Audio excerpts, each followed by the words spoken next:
Episode ini menceritakan Dewi Kunti telah datang ke medan perang untuk menemui anaknya Karna. Ia lalu menceritakan kebenaran tentang Karna yang merupakan saudara tertua bagi para Pandawa. Setelah sebelumnya, atas permintaan Raja Anggakarna sendiri, Arjuna melepaskan anak panahnya untuk menghabisi kakak tertuanya itu tepat di saat matahari akan tenggelam dan saat Karna sedang memperbaiki roda keretanya yang terperosok ke dalam lumpur.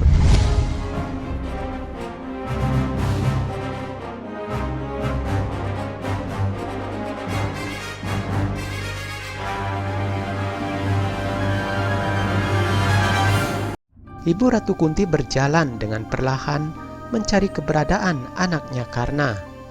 Kunti berteriak memanggil nama Karna, sementara dirinya melihat Arjuna masih berdiri di atas keretanya bersama dengan Basudewa Krishna. Tiba-tiba Dewi Kunti terkejut mendengar suara yang lemah dari Karna dan memanggilnya dengan sebutan ibu. Dewi Kunti pun langsung berlari ke arah sumber suara itu. Ia bahkan sempat terjatuh hingga mengalami luka. Dewi Kunti segera mendekati Karna yang tubuhnya telah terbaring lemah di atas tanah. Ia menangis melihat keadaan anaknya yang sangat menyedihkan itu. Arjuna pun merasa keheranan melihat sikap ibunya. Kenapa ia sampai menangisi kematian seorang musuh? Arjuna kemudian menanyakan keganjilan itu kepada Basudewa Krishna. Sri Krishna pun berkata, "Permusuhan itu sudah berakhir, Partha.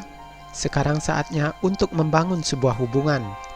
Hubungan yang lahir dari air mata yang telah menenggelamkan segalanya. Kau tanyakanlah kepada ibumu sendiri, Arjuna." Dewi Kunti mengungkapkan penyesalannya kepada Karna karena selama ini ia telah menelantarkan anaknya itu. Begitu juga dengan Karna, dirinya merasa sebagai anak yang tidak berbakti kepada ibunya dan memusuhi saudara-saudaranya.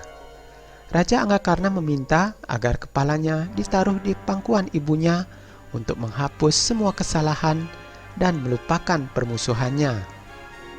Dewi Kunti menyetujui permintaan Karna dan segera menaruh kepala anaknya itu di pangkuannya. Keempat Pandawa lainnya datang bersama dengan Arjuna mendekati ibunya, yang secara mengejutkan memangku Karna yang selama ini telah menjadi musuh mereka. Bima merasa heran dan tidak tahan dengan apa yang dilakukan oleh ibunya dan segera menanyakan alasannya. Dewi Kunti menjawab bahwa yang sebenarnya musuh dari Karna adalah dirinya sendiri, dan saat ini ia tengah mendapatkan pembalasan dendamnya itu. Penjelasan ibunya itu membuat para Pandawa menjadi kebingungan. Pangeran Nakula kembali bertanya kepada ibunya, "Apakah ibu membuat hidup Raja Anggakarna penuh perjuangan? Apa maksudnya ibu? Dia selalu mengangkat senjata untuk melawan anak-anakmu sendiri. Dia menghabisi Abimanyu dengan begitu kejamnya. Dia juga bersumpah untuk menghabisi kelima anakmu ini." Dewi Kunti mengatakan bahwa Karna telah bersumpah untuk menjaga kelima anaknya tetap hidup. Itulah kenapa Karna tidak menghabisi satupun dari para Pandawa kecuali niatnya untuk membunuh Arjuna. Yudhistira masih kebingungan dengan perkataan ibunya. Dewi Kunti pun ingin menjelaskan kebenarannya, namun dicegah oleh Karna. Karna lalu berkata, "Tolong jangan katakan kebenaran ini, Ibu Ratu. Kau akan kehilangan rasa hormatmu di depan anak-anakmu, dan aku pun tidak akan mendapatkan keuntungan apa-apa. Biarlah takdir ini kita pendam seiring berjalannya waktu." Namun Dewi Kunti mengatakan bahwa dirinya telah siap membeberkan semua kebenaran yang ada. Walaupun anak-anaknya nanti membenci dirinya, hal itu memang pantas ia terima.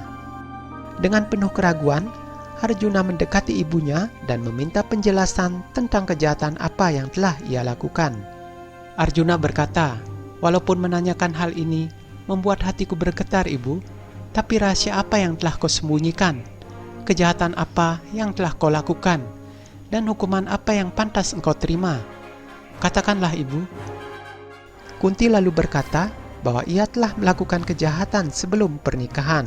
Ia lalu menceritakan bahwa saat muda dulu, Resi Durwasa telah memberikan sebuah mantra yang bisa memanggil dewa yang dikehendakinya untuk memberikan keturunan. Dewi Kunti mencoba untuk memanggil Dewa Surya, dan sebagai akibatnya, karena lahir ke dunia di luar pernikahan. Dan untuk menutupi aibnya itu, Dewi Kunti pun lalu menghanyutkan anaknya itu ke Sungai Gangga.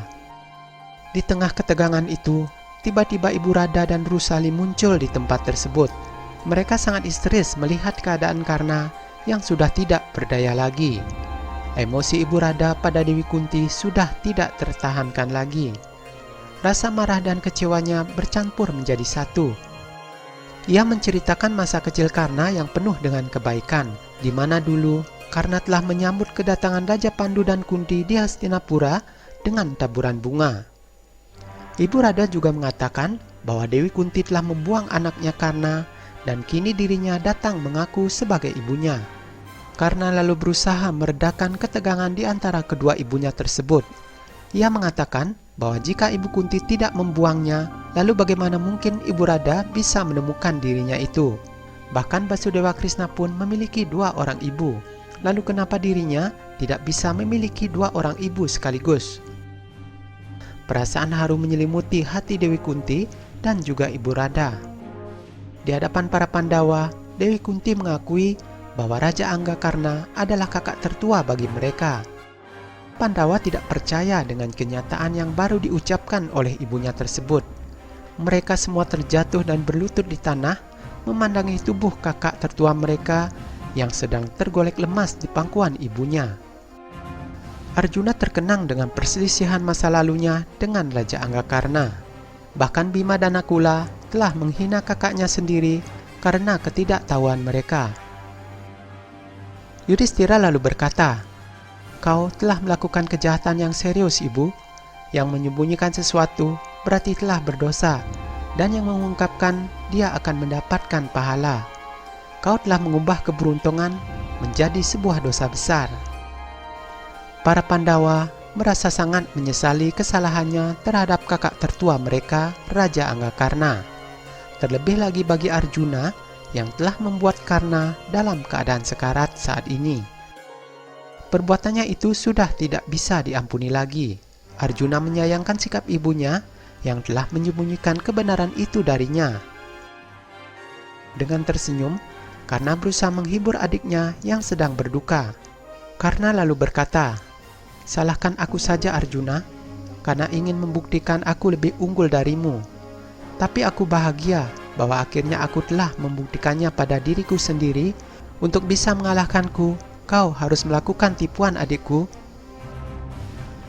Perasaan haru menyelimuti hati mereka, bukan lagi sebagai seorang musuh, melainkan sebagai saudara.